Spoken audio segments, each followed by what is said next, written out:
Ini adalah akhir dari series Kamen Rider Outsider, puncak dari konflik yang mengumpulkan nggak semua sih, beberapa rider jahat dari Heisei Fase 1 hingga sampai ke Kamen Rider era Reiwa, yang mengangkat cerita konflik antara kubu Kamen Rider kebaikan mutlak yang diwakili oleh Kamen Rider Zen dan kelompoknya, yang awalnya ada Garen, Horobi, Zeronos, dan juga lain sebagainya, melawan Kamen Rider jahat yang berusaha menghentikan Zen untuk memusnahkan kejahatan sekecil apapun yang berpotensi memusnahkan manusia atas nama kebaikan. Sebuah premis cerita yang sangat menarik di mana kini para rider jahat akan berbalik menyelamatkan manusia. Apalagi seiring berjalannya episode, kita para penonton khususnya Toku fans dan para WOM yang menyamar di luar sana dimanjakan dengan kembalinya para aktor dari series Kamen Rider legendaris seperti Takahashi Hagino, Kamen Rider Oja, Yuria Haga, Kamen Rider Vice yang menjadi Mari di series Kamen Rider Vice, dan lain sebagainya. Ditambah lagi, setiap episodenya pasti selalu ada kejutan, power up, form baru bagi setiap Kamen Rider yang kembali di setiap episodenya, yang menambah semakin seru dan membuat para Toku fans penasaran untuk menunggu episode selanjutnya dan form apalagi yang akan muncul. Itu yang bikin series ini seru untuk diikuti. Meski kalau kita ngomongin plotnya, beberapa bagian plot terasa maksa untuk disambungkan, yang kita pikir gak ada kesinambungannya bisa disambungkan di series ini. Seperti saat Foundation X membangkitkan Desas dengan deck dari Kamen Rider Odin. Tapi kalau kita cocokologikan, bisa saja terjadi kekuatan mengabulkan keinginan ada di deck Kamen Rider Odin, dan kekuatan itu digunakan untuk membangkitkan Desas, ibarat mengabulkan keinginan pemenang Battle Royale Mirror World untuk membangkitkan Desas. Atau seperti para Kamen Rider yang berupa data seperti Bugster dan Roid Mute yang bisa dimasukkan ke dalam tubuh robot Humajir untuk membangkitkan mereka. Kemudian ada juga proses pencetakan manusia dengan air mata yang mungkin berisi kekuatan Dewi Sumuri. Apalagi kalau ngomongin kesinambungan cerita dengan seri setiap Kamen Rider yang bersangkutan. Kenapa para Kamen Rider ini bisa berkumpul di satu dunia yang sama, mengingat para Kamen Rider ini mempunyai universe masing-masing. Contoh saja series Kamen Rider Blade dan Ryuki. Konsep penciptaan dunia di series Kamen Rider Blade saja sudah berbeda dengan dunia rider lainnya. Kenapa mereka bisa berkumpul di satu universe ini? Entah ini mereka rider utama atau dari timeline yang asli yang kita tonton dulu, dan kemana para rider utama? Kenapa mereka nggak pernah muncul pada series ini padahal ada ancaman sebesar ini?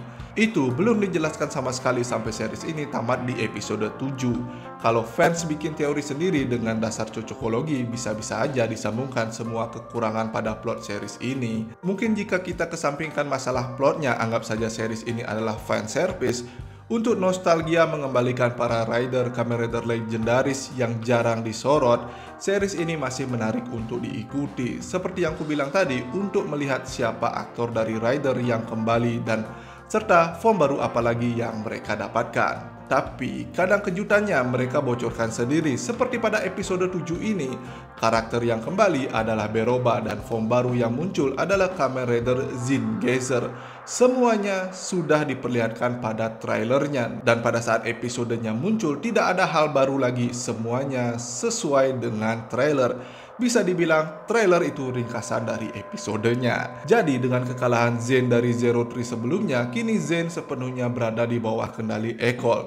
Dengan bantuan dari cloningannya Evol yaitu Evol X, Ecol mulai menjalankan rencananya yang ternyata memiliki tujuan yang sama dengan Zen, yaitu membersihkan kejahatan, memusnahkan semua sumber kejahatan itu, yaitu manusia yang menjadi kanker di dunia ini. Dimulai dari para Kamen Rider Outsider yang menjadi simbol kejahatan itu sendiri. Dan tujuan itu bertentangan dengan keyakinan dari dewa yang dipercayai oleh Zin dan juga Sumuri. Dewa yang dimaksud di sini tentu saja Dewa Rubah Aceng, yang meyakini dunia di mana semua orang bahagia, dunia yang membenci kejahatan tapi tidak membenci manusia. Dalam artian ideologi Dewa Aceng, meski membenci kejahatan, tidak serta-merta langsung memusnahkan semua sumber kejahatan itu, dalam hal ini manusia yang menjadi tempat salah dan tempat dosa sekecil apapun itu.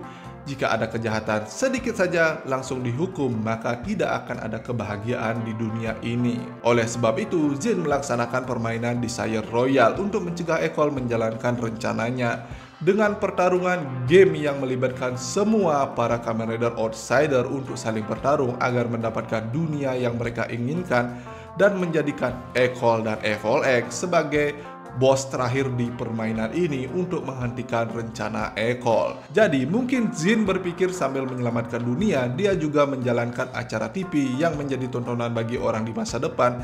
Jadi dia bisa menyelamatkan dunia sekaligus mendapatkan AdSense. Mungkin seperti itu, tapi aku bercanda. Kalau ngomongin soal Battle Royale, di sini ada 3 Kamen Rider yang sudah sangat familiar dengan pertarungan Battle Royale, yaitu Kamen Rider Oja tentunya yang sudah beberapa kali menjadi peserta pertarungan Kamen Rider dan dia juga pernah ikut di Desire Royale. Lalu ada Kamen Rider Garen yang juga menjadi bagian dari Battle Royale para Undead yang menentukan nasib dunianya Kamen Rider Blade. Dan juga ada George Karizaki, Kamen Rider juga yang juga menjadi navigator pada acara Desire Royale pada movie Kamen Rider Geats dan Kamen Rider Revice Battle Royale. Kalau ditambah Jin jadi ada 4 rider, tapi di sini Jin kini menjadi produser dari Desire Grand Prix yang layaknya produser sebelumnya seperti Niram. Kini Jin juga mendapatkan form barunya, yaitu Kamen Rider Jin Geyser versi Jin sendiri yang sudah kita bahas pada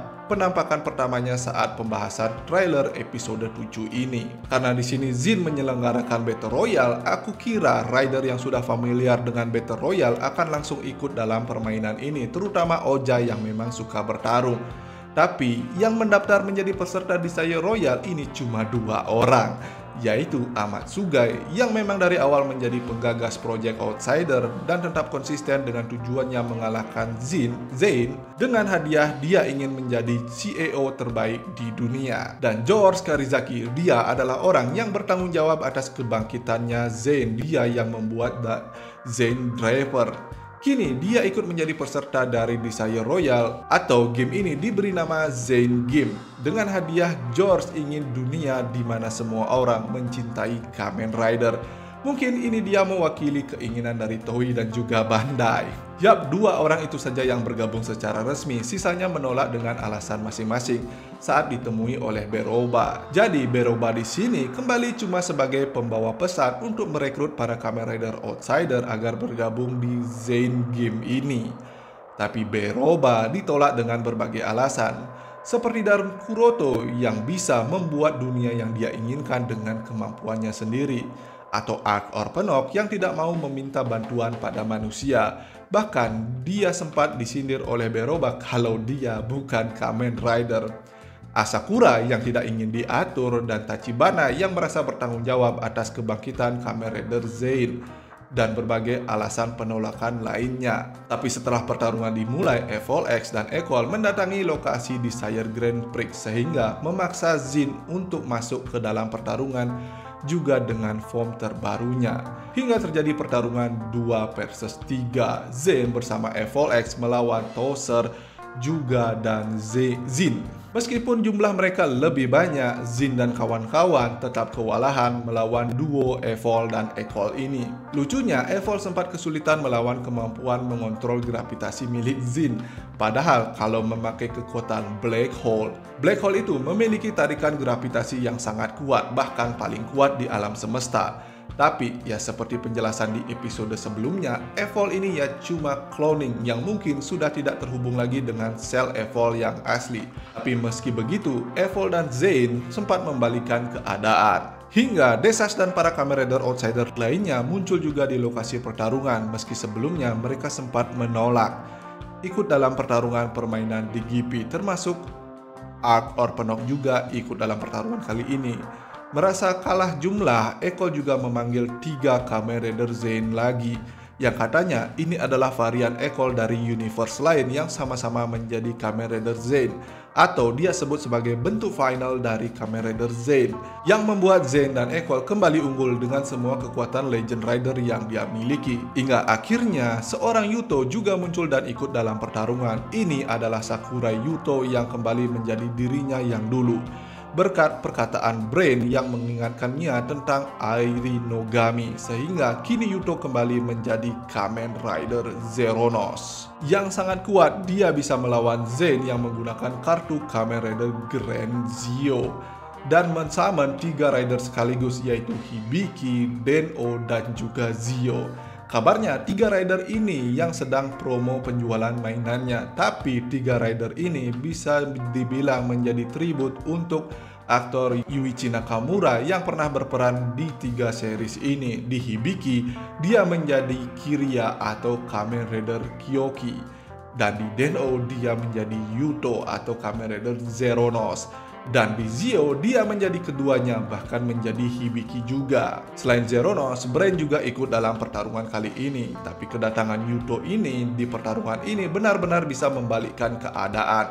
Dia bisa menahan serangan dari Hibiki, Den-O, dan juga Zio sekaligus tanpa terluka sedikit pun. Bahkan dia bisa memberikan serangan telak pada Zen yang sudah menggunakan kekuatan dari Grand Zio. Kemudian diikuti dengan rider lainnya yang juga mengalahkan Zen. Evol X juga dihajar oleh Zin Gezer, dan pertarungan ditutup dengan rider kick dari Tozer Arc yang bisa mengalahkan Eko, dan juga menjadi akhir di series Outsider ini dengan semua rider kembali ke kehidupan mereka masing-masing. Seperti yang ku bilang di awal tadi, menurutku ini series seru kalau cuma melihat siapa karakter yang kembali dan form baru apalagi yang muncul. Kalau masalah plot dan kesinambungan cerita masih banyak yang terasa memaksa. Tapi anggap saja ini adalah series cuma fan service.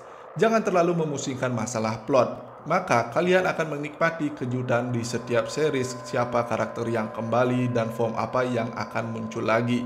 Meski beberapa cuma numpang lewat saja dan form baru yang muncul juga keren-keren. Aku akan tetap menunggu kalau ada Kamen Rider Outsider Season 2 nanti. Seperti rumornya ada Delta form baru dan Ibuki juga dapat form baru. Mungkin Delta Photon form seperti yang ku buat ini. Bagaimana menurut pendapat kalian? Jangan lupa tuliskan pendapat kalian di kolom komentar di bawah. Seperti biasa, jika kalian suka pembahasan kali ini jangan lupa like, share, dan juga subscribe.